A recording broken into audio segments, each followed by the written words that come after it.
అందరూ నమస్కారం. తుని పాప మిస్సింగ్ కేసులో జాహ్నవికి సంబంధించి పోలీసులు కావచ్చు, జర్నలిస్టులు కావచ్చు, ఇక రకరకాల వాళ్ళు ఎన్నెన్నో ఎఫర్ట్స్ పెట్టారు. బట్ ప్రతి చోట కూడా మనం అనుకున్నది ఒకటి, తీరా జరిగింది ఒకటని తెలియగానే ఇన్ఫర్మేషన్ బయటకు ఒకటి వస్తుంది, బట్ అక్కడ ఉన్నది వేరేదనగానే ఏంద్ర ఇదంతా అన్నప్పుడు వెళ్ళి వెళ్ళి వెళ్ళి వెళ్ళి మళ్ళీ వాళ్ళ ఫ్యామిలీ దగ్గర ఆగుతుంది. ఫస్ట్ డే పాప మిస్ అవ్వటానికి కారణం అవునన్నా కాదన్నా ఎంత బాధలో ఉన్నా ఆ పిల్ల తల్లి యొక్క నిర్లక్ష్యమా, అలసత్వమా, లేదన్నప్పుడు ఏం కాదనుకునే అమాయకత్వమా, డోంట్ నో. ఓకే, ఆ తండ్రి గణేష్ పాప అతను నిజంగా చాలా అమాయకుడిలా ఉన్నాడు. పాపను వదిలిపెట్టినప్పుడు మరలా వస్తున్నప్పుడు భవానీ పాపను నీతో పాటు లోపల తీసుకెళ్ళు అని లోపల పంపించిన తర్వాత వెళ్ళాల్సింది. మేబీ డైలీ అక్కడే కదా ఉంటారని చెప్పేసి అసలు ఎవరు ఎక్స్పెక్ట్ చేస్తారులేండి. పాపం అతను వెళ్ళిపోయాడు. ఇక ఆ తల్లి కూడా ఇక చిన్న బిడ్డను తీసుకొని లోపలికి వెళ్ళిపోయింది. ఈ పిల్ల ఎక్కడ ఆడుకుంటూ ఉండేదిలే, ఏడుస్తుంది ఎందుకని చెప్పేసి ఆమె వెళ్ళిపోయింది. ఇక ఈలోపు ఆ బిడ్డ పాపం అటు ఇటు అన్నట్టు ఇటు వెళ్ళింది. ఇంతవరకు కానరాల. నిన్న మాట్లాడుకున్నది ఏంటిది, AP 39 WF 1234 కారు నెంబర్ అని. పాపం ఆ కారు నెంబర్ ఎవరో కానీ నిజంగా పాపం ఇప్పుడు, ఎందుకంటే మనం చాలా గట్టిగా మాట్లాడాం. ఆ కారు ఫ్రంట్ నెంబర్ ఏముందంట, వెనక నెంబర్ లేదంట. కారు మొత్తం వైట్ కారు, కియా కారు, మొత్తం బ్లాక్ ఫిల్మ్ ఉందంట. ఆ కారులో ఇతన్ని చూసి భయపడ్డారట, కంగారు పడ్డారట. ఇంకేముంది వాళ్ళు ఏదో చేసుకుంటారో అదేనిది. తీరా పోలీసులు వెరిఫై చేస్తే ఈలోపు ఈ భవానీ ఉంది కదా, పాప జాహ్ని వాళ్ళ అమ్మ, జ్ఞానేశ్వర వాళ్ళ అమ్మ భవానీ, ఆ భవానీకి బాబాయ్ అవుతాడు. వెనకాల అటాచ్ చేసిన ఆయనే కోటేశ్వరం.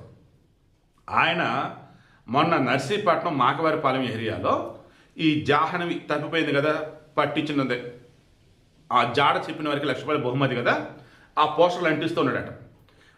అంటిస్తున్న మూమెంట్లో ఒక కారు వచ్చింది, ఇన్ని డాష్ ఇచ్చింది. ఈలోపు ఏ నరుస్తున్నాడు. ఆ కారులో ఉన్నాడు కంగారు వెళ్ళిపోయాడు. గుద్దిన తర్వాత మనిషికి కాలేదన్నప్పుడు ఆడుంటే గొడవ ఎదుర్కొన్నప్పుడు వెళ్ళిపోతాడు కదా, అలా వెళ్ళిపోయాడు. కొంతమంది మాత్రమే దిగి అయ్యో సారీ అండి అని చెప్పేసి దెబ్బలు ఏమన్నా అయితే ఆసుపత్రి పట్టుకెళ్ళి ట్రీట్మెంట్, అలా వెళ్ళిపోయాడు. ఆ కారుని చూడటం, ఆ రోజు CCTV ఫుటేజ్లో కూడా ఊరిలో ఇదే కారు ఉంది కదా అని చెప్పేసి అనుకొని ఆయన చెప్పాడంట. ఎంత దారుణం అసలు. నేను ఆయన ఎంత కాన్ఫిడెంట్గా చెప్పాడు తెలుసు. అసలు ఆ రోజు జూన్ 6వ తారీఖున ఊరిలో తచ్చాడుతూ ఉన్న కారు ఇదే.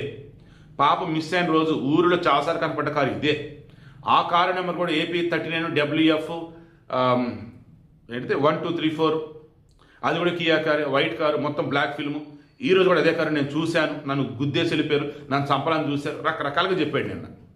తీరా తెల్లారేసరికి ఏమన్నాడు, లేదు ఆ కారు వేరు ఈ కారు వేరు, వాళ్ళు గుద్దారు కదా, నేను ఆ కంగారులో ఆ భయంలో అదే కారు ఇది అనుకున్నాను, బట్ చూస్తే అది వేరు ఇది వేరు అని చెప్పేసి అంటున్నాడు. ఏమనాలి, జనాలు ఎప్పటికప్పుడు ఇంకా పాప దొరుకుతుందేమో, ఇంకా పాప దొరుకుతుంది ఆశతో ఉంటే ఈ ఫ్యామిలీలో ఇచ్చిన ట్విస్టుల దెబ్బకి మరి మీకు దండవరా బాబు అని చెప్పి కొంతమంది అంటున్నారు. ఇంకొంతమంది కొంచెం చూసుకొని చెప్పండి అయ్యా అని చెప్పేసి ఇంకొంతమంది అంటున్నారు. బట్ ఇప్పటికీ నాకైతే హోప్ ఉంది. పాప అయితే ఎక్కడో క్షేమంగానే ఉంది. ఖచ్చితంగా కుటుంబం చెందకొచ్చిందని కోరుకుంటూ ఉన్నా. ఈ వీడియోలో కూడా మరలా చెప్తున్నా, దండ పెట్టి మరీ చెప్తున్నా, కన్న తల్లిదండ్రులు కావచ్చు, పెద్దవాళ్ళు కావచ్చు, మీ పిల్లలని కంటికి రెప్పలా కాపాడుకోండి. ఎప్పుడు ఏ క్షణం ఏం జరుగుతుందో తెలియట్లేదు, జాగ్రత్త. పోలీసులు అనుక్షణం కాపలా కాయలేరు, అనుక్షణం రక్షించలేరు. కింద నేను కామెంట్ పెట్టారు, ఇది గవర్నమెంట్ ఫెయిల్యూర్ అని. ఏ రకం గవర్నమెంట్ ఫెయిల్యూర్ రా? కొంపలో ఉన్నటువంటి పిల్లల్ని కాపాడుకోవాల్సిన అమ్మా నాన్నలా, లేదంటే గవర్నమెంట్ పోలీసులు వచ్చి ఇంటి దగ్గర కాపలా కాస్తారా? ఎస్, నేను ఒప్పుకుంటారు. పాప తప్పిపోయింది లేదా పాపను కిడ్నాప్ చేసి పట్టుకోవాల్సింది పోలీసులే. కానీ మొదటి నుంచి అసలు ఏమైనా క్లూస్ ప్రాపర్ వేలు ఇచ్చారా? డేస్ గడిచిపోతే బయటకు బయటకు వచ్చింది తప్ప డే 1 ప్రాపర్ వేలు క్లూస్ ఇచ్చారా?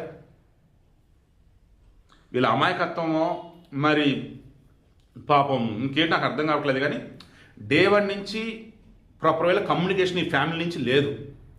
అక్కడే సమస్య వచ్చింది పోలీసులకు కూడా. అయినా సరే ఇప్పటికీ అంటున్నారు వాళ్ళు, ఎక్కడన్నా కానీ పాప ఉంది, మేము పాపను చూసిన ఎవరైనా చెప్తే మేము అక్కడికి వెళ్తున్నామని పోలీసులు చెప్తున్నారు.